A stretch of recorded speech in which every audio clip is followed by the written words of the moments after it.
cara tem às vezes um emprego 5 por 2 na semana e fim de semana faz Uber. A mulher dele, que às vezes cuidava dos filhos, tá tendo que fazer pudim, tá tendo que fazer bolo para vender. Tá todo mundo tendo que ralar para poder manter algum estilo de vida. A classe média está sendo destruída. E a resposta do governo é: não, fica tranquilo, você vai trabalhar menos e vai ganhar mais. É mentira.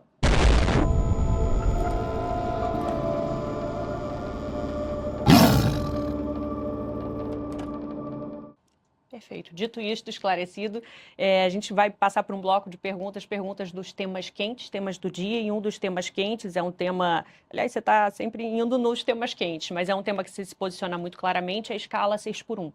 Fim da escala 6x1. Está avançando, chegou no Senado, a gente tem até agora uma publicação de um grande manifesto reunindo, você viu, entidades empresariais, representam 90% do PIB do país, colocando uma alternativa que é PEC 12 do trabalho flexível, contrária à escala 6x1, ao fim da escala 6x1, à escala 5x2. Como é que é a sua posição? Eu já vi que você se posicionou contrário a isso. Minha posição é que o governo fez foi vagabundagem. A palavra é vagabundagem. Assim, o Brasil ele é um país que ele está fora das cadeias globais de produção. E para a pessoa que não está nos assistindo, o que isso significa? Significa que se você vai fazer um carro, nenhuma empresa quer jogar os componentes do carro para aqui. Se você vai fazer um celular, os componentes não são feitos aqui. Por quê? Porque é caro produzir aqui. E se é caro produzir os produtos que o mundo consome, significa que nós não teremos empregos de qualidade aqui. Então, o Brasil devia estar focando, que eu vou focar no meu governo, em fazer reformas que aumentem a competitividade. O Lula não liga para isso. A lógica do Lula, você pode pegar um mapa eleitoral do PT, é obter votos onde as pessoas não trabalham. E é verdade. Não estou aqui fazendo uma declaração preconceituosa, nem nada. Onde você tem menos atividade econômica, onde você tem um maior número de pessoas dependendo de auxílios governamentais, a taxa de voto, o percentual de voto no Lula é maior. O Lula é inimigo do trabalho e da produção. Desculpa cair no clichê de xingar o Lula disso e daquilo. O Lula, a vida inteira dele foi lutar contra o trabalho.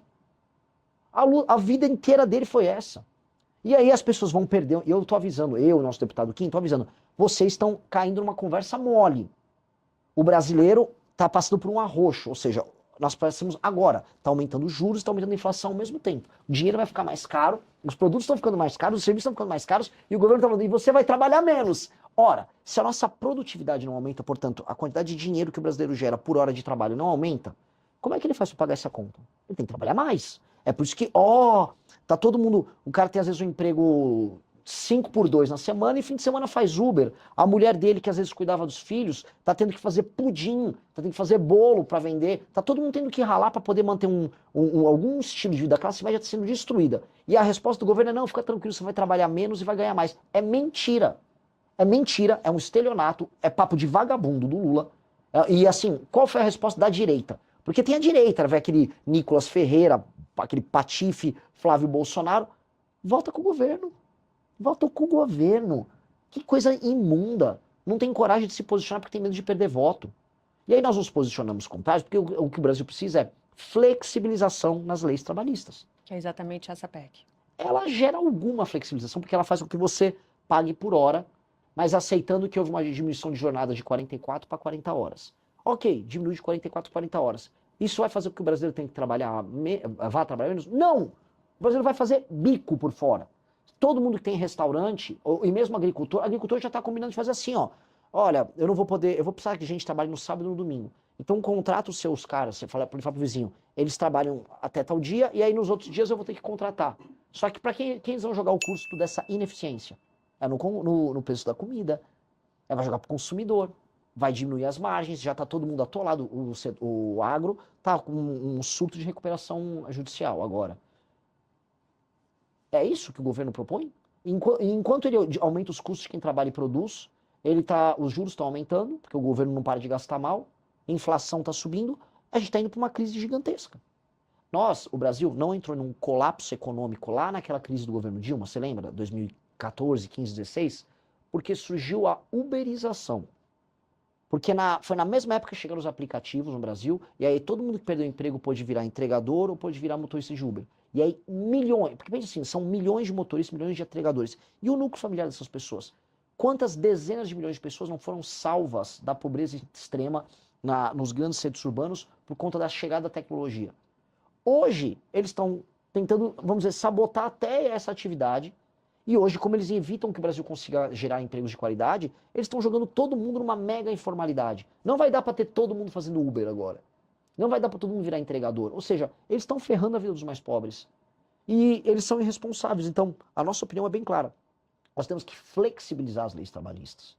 E é flexibilização pagando por hora, gerando concorrência nos sindicatos, porque o que vai acontecer? Se você tem um sindicato A, B ou C de entregadores, e aí um sindicato ele tem uma estratégia mais eficiente para representar um conjunto de entregadores, ele pode fazer as negociações patronais. Estados Unidos tem isso, várias nações têm isso. Aqui não, você tem que ter um sindicato que tem uma federação lá, uma dessas confederações sindicais, que controla ele, ela faz os negócios que ela faz com as grandes empresas dela, porque todo mundo sabe, elege os deputados que ela precisa eleger, especialmente pelo PT, e não liga pro resultado do sindicalismo dela. Veja só, eu não sou contra sindicatos, eu tô falando aqui, tem que ter mais sindicatos concorrendo entre si, e paralelamente o trabalhador faz o contrato dele do jeito que ele quer fazer. E flexibiliza. As experiências internacionais vão todas na linha de quem flexibiliza, gera mais emprego e gera mais renda. Então, é o que nós temos que fazer. Se avançar, e é o que parece, a votação da redução da escala 6x1, você, se eleito, trilharia algum caminho para tentar derrubar? Eu faria diferente. Já que eles destruíram a CLT com isso, eu vou propor um novo regime de contratação paralelo. Porque, olha só, já existe. Vamos ser bem sinceros. Todo mundo que está nos assistindo aqui, deve ter pessoas que são comerciários, gente que trabalha com serviço. Saiu nos últimos 15 anos de 700 mil para 17 milhões o número de pessoas que são PJ. O que é o PJ, além de um regime alternativo de contratação? Sim. Porque as pessoas não é querem. Um grande empresário. Então, o que está acontecendo? Né? O cara que virou PJ, ele não virou um businessman. Ele está vendendo a força de trabalho dele, dando um cambalacho na CLT, que não funciona.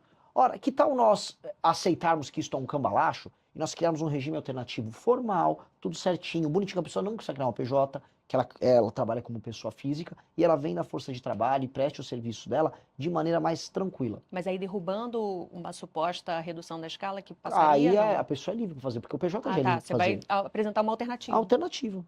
Aí as pessoas misteriosamente vão preferir a alternativa. É isso que vai acontecer.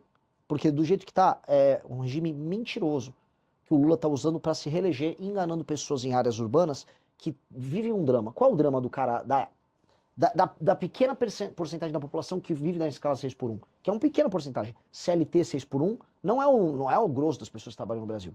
Pois bem, é o cara que é um trabalhador urbano, que demora horas para sair de uma periferia e trabalhar numa região mais central e voltar. Esse cara gasta 2 horas, às vezes 3 horas, para ir e voltar do trabalho, todos os dias.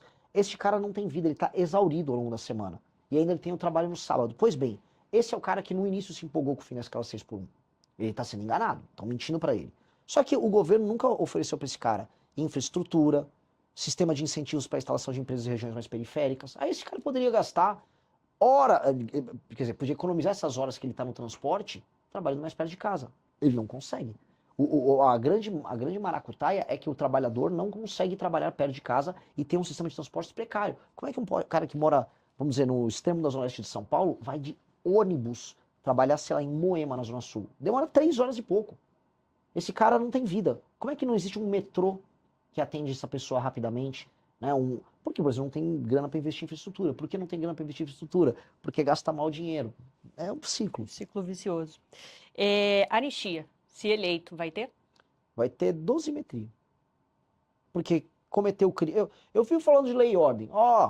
Vou prender, vou passar o cerol nos membros do crime organizado, tal, beleza. Não, mas e se um cara invade o Congresso, mas ele é de direita? Não vai fazer nada? As pessoas cometeram crimes. Então, quem cometer crime tem que receber punição. É o básico. Agora, o problema Mas você acha que a punição que está sendo dada já é suficiente? Eu acho que o processo ele é eivado de vícios formais, a ponto de, se eu fosse falar, vamos dizer, na letra pura da lei, é injusto de cabo a rabo, os processos são nulos.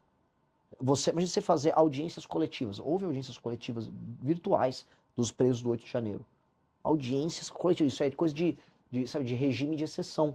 Você faz, a pessoa não tem o inquérito dela individualizado. Não, o Xandão mandou assim, junta todos os advogados aí e vamos fazer um inquérito coletivo. Isso é insanidade. E ele fez.